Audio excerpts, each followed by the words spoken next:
Il y a un homme qui dit qu'il y a deux choses qui te permettent de devoir découvrir le monde. Deux choses. Premièrement, la lecture. Okay. Deuxièmement, le voyage. Il y a plusieurs personnes dont j'ai entendu dire ça il y a pas beaucoup de temps, je pense. Ils sont un peu nombreux. Si plus tu lis, en fait, qu'est-ce que je me dis? Quand quelqu'un lit, ça veut dire que c'est une connaissance contenue dans un nombre de pages. Prenons par exemple 500 pages. Bien. Ça veut dire que quelqu'un qui a fait une étude universitaire, ça veut dire qu'il a fait 5 ans. Au-delà de 5 ans, il a fait encore quelques recherches. Bien. Il a pris du temps de devoir mettre 5 ans, même 7 ans de sa vie, toute une connaissance d'une vie dans 500 pages. Ça veut dire que si moi 500 pages me prend 2 mois. Bien. Tu as synthétisé 70 ans d'existence d'un homme. D'une personne dans 2 mois simplement. J'ai la connaissance d'une personne, quelqu'un qui a investi 7 ans de sa vie, mais moi je le gagne dans 2 mois. Wow. Dis un peu à nos téléspectateurs, doivent-ils lire ou pas?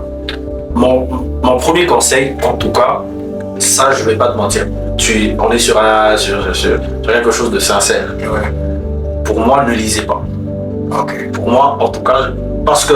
Mais tu me seras vérifier. Dans mon cas, Vérifier. Il y a un tourbillon. Il y a combien de personnes qui ont réussi sans lire? Je veux maintenant te répondre. Attendez que j'y arrive. Tu sais que... Bon, je te coupe la parole. Je suis obligé de te couper la parole. Tu sais que Thomas Edison disait, même si j'ai pas aimé l'exemple, il disait que j'ai pas lu des livres. J'ai bu des bibliothèques. Et là maintenant, c'est ça mon conseil. Mon conseil est, si vous voulez échouer, ne lisez pas. Ah, si vous... je ne t'avais pas compris. Si vous voulez échouer, ne lisez pas. Simplement ça. Très. Tout le monde parle, tout le monde encourage, mais lorsque vous regardez le nombre de personnes qui lisent, le nombre est en train de diminuer.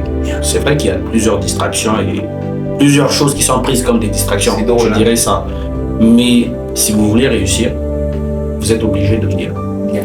Leslie Brown a dit un truc qui moi personnellement m'a choqué. Il me dit, si vous lisez chaque semaine un livre sur le domaine que vous voulez, sur le domaine sur lequel vous voulez grandir, après 2 ans, vous ferez partie des 5% experts dans le monde. Ça veut dire que, au fait, la condition première de devoir réussir, c'est de connaître. Or, cette connaissance ne passe que par le fait de devoir lire. C'est pour ça que je dis aux gens, je ne conseille pas de lire, je te conseille de connaître. Or, la connaissance se cache dans les livres. Et donc, tu es obligé de lire. Parce que dire à quelqu'un, lis, la lecture vaut aussi. Non, mais bon. Tant pis pour toi. Au moins, tu sais où est-ce que tu finiras. Tu n'es pas obligé de lire comme tout le monde. En fait, le problème qu'il y a, c'est que, à force de suivre les personnes de développement personnel, on pense que nous devons être comme ces personnes aujourd'hui. Aujourd'hui. Quelqu'un qui a pris une culture de lecture depuis qu'il était jeune, et toi, tu ne peux pas l'égaler. Le problème, c'est de devoir commencer à petits pas. Mais au moins de commencer. La lecture n'est pas quelque chose de facile. Déjà, nous-mêmes, pour lire des cours, c'est compliqué. Et maintenant, imagine-toi pour lire un livre, et surtout dans les domaines tels que la médecine, où les meilleurs articles sont peut-être en anglais. Lire dans une langue qui n'est pas celle que tu as, je pense que c'est quand même un peu difficile. Moi, mon conseil, c'est vrai qu'il serait peut-être pris en mal, mais je l'assume. C'est que si vous voulez échouer, ne lisez pas. Merci Israël. Je suis en train de me dire que cet échange, on va le continuer, mais envie de poser cette question. Si tu devais te retrouver devant Israël de 7 ans, Israël de 7 ans, je crois que tu le portes, et te retrouver devant Israël de 77 ans, 77 ans. À Israël de 7 ans, qu'est-ce que tu lui dirais? À Israël de 7 ans, profite de ton enfance. Profite de jouer au foot dehors. Profite de ton enfance. C'est un temps qui passe très rapidement. Crée-toi des souvenirs. Ces souvenirs vont peut-être aussi être un plus pour toi. Mais peut-être au Israël de 15 ans, à lui je dirais, écoute, la vie n'est pas facile. Bats-toi.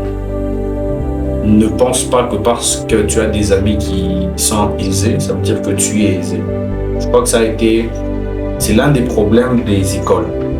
Je te donne un exemple. Lorsque vous vous habillez tous pareil, bleu, blanc, bleu, chaussettes noires et chaussures noires, le fait que vous soyez presque à l'identique peut psychologiquement te faire penser que tu as la même situation que les autres. C'est pas vrai.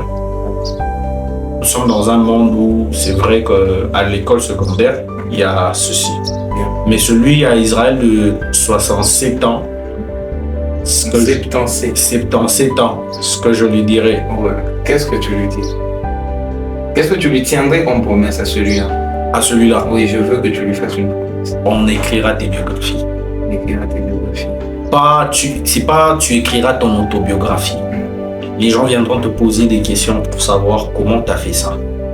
Il y a le créateur de Marvel qui est en train de dire ça et ça m'a choqué jusqu'à aujourd'hui. Et c'est pour moi la définition de la réussite.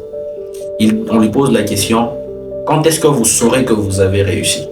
Il dit, je saurai que j'ai réussi le jour où je meurs aujourd'hui. Quelques heures après, ma biographie sort.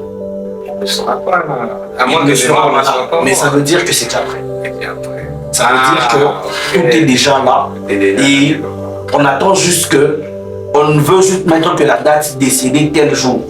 Mais ces exploits parlent d'elles-mêmes.